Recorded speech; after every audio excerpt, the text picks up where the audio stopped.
अब हम 12.1 एक्सरसाइज में सबसे पहले जो मैं करना चाहती हूँ क्वेश्चन नंबर 5, 6 और 7, क्योंकि यहाँ पे आप लोग काफ़ी गड़बड़ करते हो। तो क्वेश्चन नंबर 5 इस तरह का है, वो मैं पहले कॉपी कर देती हूँ। ठीक है, चलिए अब हमको ये वाला क्वेश्चन सॉल्व करना है। ठीक है, तो सबसे पहले आप ये देखो, यहाँ से यहाँ वाले में ये दोनों दिया हुआ है, यहाँ तो कुछ दिया हुआ नहीं है, तो ये तो हमारा हेल्प नहीं होगा। हमारा हेल्प यहाँ और यहाँ से होगा, क्योंकि ये भी डिनोमिनेटर दिया हुआ है और यहाँ पर भी डिनोमिनेटर दिया हुआ है। तो यहाँ पे ये नंबर कम हो रहा है ना इससे कंपेयर में, यस, यानी कि ये डिवाइड हुआ है। तो चलिए पहले मैं यहाँ पर लिख देती हूँ ताकि आप पे कन्फ्यूजन्स ना रहे। तो इसके कौन से नंबर से डिवाइड हुआ है ये तो आपको पता नहीं है, तो कोई बात नहीं, जो दिया गया ना वो टेबल बोलते हैं। 6 1 ज़ा 6, 6 2 ज़ा 12, 6 3 ज़ा 18, यानी कि ये 3 से डिवाइड हुआ है। अगर ये नंबर 3 से डिवाइड हुआ है तो ऊपर वाला नंबर भी 3 से ही डिवाइड होगा। तो क्या आंसर आएगा? अगर आपको ये नहीं पता है तो 3 का टेबल बोलो। 3 1 ज़ा 3, 3 2 ज़ा 6, 3 3 ज़ा 9, 3 4 ज़ा 12, 3 5 ज़ा 15। तो यानी कि यहाँ पर आया 5 ज़ा और यहाँ तो 6 ऑलरेडी पड़ा हुआ है, तो यहाँ पर आप लिख देंगे 5। ठीक है, अब हम आते हैं इसकी तरफ। अब इसको भूल जाओ, ठीक है, आप इसको भूल जाओ। तो चलो हम यहाँ पे एक पेंसिल रख देते हैं। अब हमको इसकी और इन दोनों की ज़रूरत है।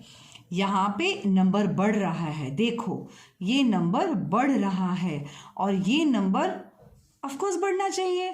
तो सबसे पहले हम इसको यहाँ पे ऐसे लिख देते हैं। ठीक है, अब यहाँ पे भाई क्या आंसर आना चाहिए? यहाँ पे 10 आ गया है, तो 5 के टेबल में यानी कि मल्टीप्लाई बाय 2। क्यों मल्टीप्लाई? क्योंकि ये नंबर यहाँ पे बढ़ गया इसलिए मल्टीप्लाई।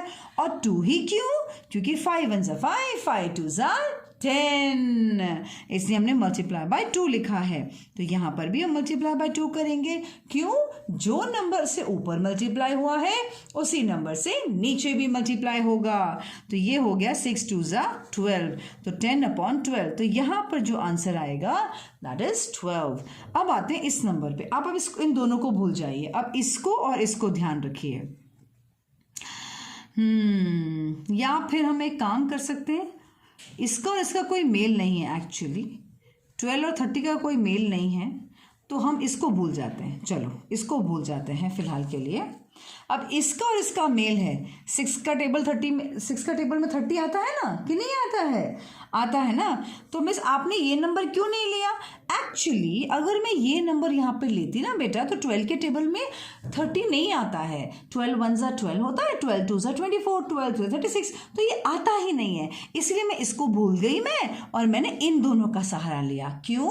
क्योंकि ये टेबल इसमें आता है। 6 5 ज़ा होता है। तो मैं एक काम करती हूँ, यहाँ पे मैं लिख देती हूँ 5/6, और यहाँ पे इज इक्वल टू डैश में यहाँ पे 30 है।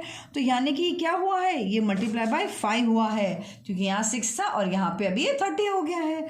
तो यहाँ पर मल्टीप्लाई बाय 5, तो यहाँ पर भी मल्टीप्लाई बाय 5, तो ये हो गया 25। तो इस तरफ आना चाहिए 25/30। Got it? ये रहा आपका सारे आंसर लिखे हुए, ठीक है, और ये आपने उसके नीचे नीचे सम्स किए हुए आपकी क्लैरिटी के लिए। Got it? भाई क्वेश्चन नंबर 6 तो बहुत इजी है, कैंसलेशन ही कैंसलेशन है, वो तो आप कर सकते हो।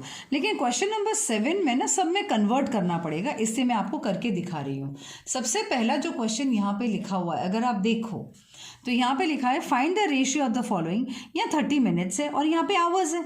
अरे बाबा, रेशियो निकालने के लिए तो या तो दोनों मिनट्स होने चाहिए और या तो फिर दोनों आवर्स होने चाहिए। तो इजी क्या होगा? इस आवर्स को मिनट्स में कन्वर्ट करना है ना। तो सबसे पहले हम उसको कन्वर्ट करना सीखते हैं। चलिए, तो यहाँ पे मैंने क्वेश्चन लिख रही हूँ, that is question 7A, right. तो यहाँ पे क्वेश्चन 7A में मुझे क्या दिखा?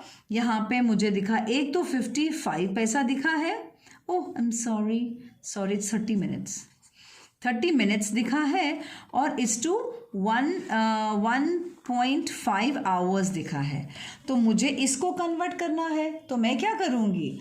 मैं करूँगी ये, इसको छोड़ दूँगी मगर इसको मैं कन्वर्ट करूँगी। तो 1.5 आवर इज इक्वल टू कितने मिनट्स होंगे? आपको तो पता ही नहीं है, लेकिन आपको ये तो पता है ना कि 1 hour is equal to 60 minutes. ये पता है या नहीं पता है? पता है। तो of course 1.5 hour is equal to how much, cross multiply, तो 1.5 मल्टीप्लाई बाय 60। अब ये पॉइंट हटाने के लिए हम क्या करेंगे, अपॉन में 10 लिख देंगे। तो 15 60 900 हो जाता है, 15 इंटू दिस एंड 10 का 10, ये कट कर दिया, दैट बिकम्स 90, यानी कि ये आया आपका 90 मिनट्स। अब सम खत्म नहीं हुआ है, तो यहाँ पे हम क्या करेंगे अभी, अब यहाँ पे क्योंकि हमको 30 मिनट्स का भी क्या बन गया, अब 30:90 का आएगा, ठीक है। अब 30:90 आया मीन्स 30 के अपॉन में 90, ये 0 0 कैंसिल, और यहाँ पर आपको पता है 3 1 3 3 तो ये आ गया जो आंसर, दैट इज 1/3। तो कैसे लिखा जाएगा, 1:3। समझ में आया कि नहीं आया, बस ये इसमें काफ़ी मेन क्वेश्चन था। अब यही चीज़ अगर मैं आपको बताऊं, उसमें दूसरा क्वेश्चन भी है कुछ इस तरह से। यहाँ पर अगर आपको पता हो, मैं ज़रा क्लोजअप में लेके जाती हूँ, तब आपको शायद थोड़ा ज़्यादा समझ में आ जाएगा। अब देखो यहाँ पर जो लिखा हुआ है, बस आपको ध्यान इतना देना है, यहाँ 40 सेंटीमीटर्स एंड 1.5 सेंटीमीटर है, राइट। तो यहाँ पर 40 सेंटीमीटर 1.5 मीटर्स का है, तो सेंटीमीटर को हमको इस मीटर को पहले कन्वर्ट करना पड़ेगा सेंटीमीटर में। तो हमको पता होना चाहिए कि 1 metre is equal to 100 centimetre. इसके बाद आप क्या करोगे, आप इनको चेंज कर दोगे, ठीक है, इसको आप कन्वर्ट कर दोगे, यानी कि 1.5 metre is equal to how much, cross multiply करोगे तो 1.5 मल्टीप्लाई बाय 100, तो यहाँ पे पॉइंट हटाओगे और आपका बन गया 10 यहाँ पर। तो ये कितना आंसर आया, यहाँ पर आया 1500/10, और यहाँ पे 0 0 कट, तो बता 150। अब ये जो 150 है ना, वो सेंटीमीटर आया है, क्या आया है, 150 सेंटीमीटर।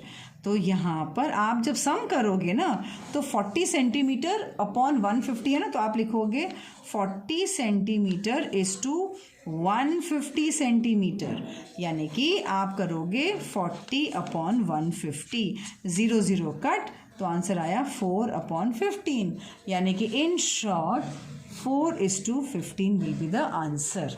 बात समझ में आया। अब मैं डिटेल में कोई एक्सप्लेन नहीं कर रही हूँ, आप खुद आप डिवाइड करते रहना, बस मैं आपको कुछ कुछ बातें बता रही हूँ उसमें से। अब जैसे यहाँ पर आपको दिया गया है, यहाँ पर आपको दिया गया है 55 पैसा एज टू 1 रुपी, तो आपको ये पता होना चाहिए कि 1 रुपी इज इक्वल टू 100 पैसा। इसके बाद आप कन्वर्ट खुद करना, मैं नहीं बता रही हूँ। इसके बाद यहाँ पर मिलीलीटर और 2 लीटर्स है, तो आपको ये पता होना चाहिए कि 1 litre is equal to 1000 millilitre. ये कन्वर्जन आपको पता होना चाहिए। अगर ये कन्वर्जन पता है तो आप ये सम आराम से कर सकते हो। Got it.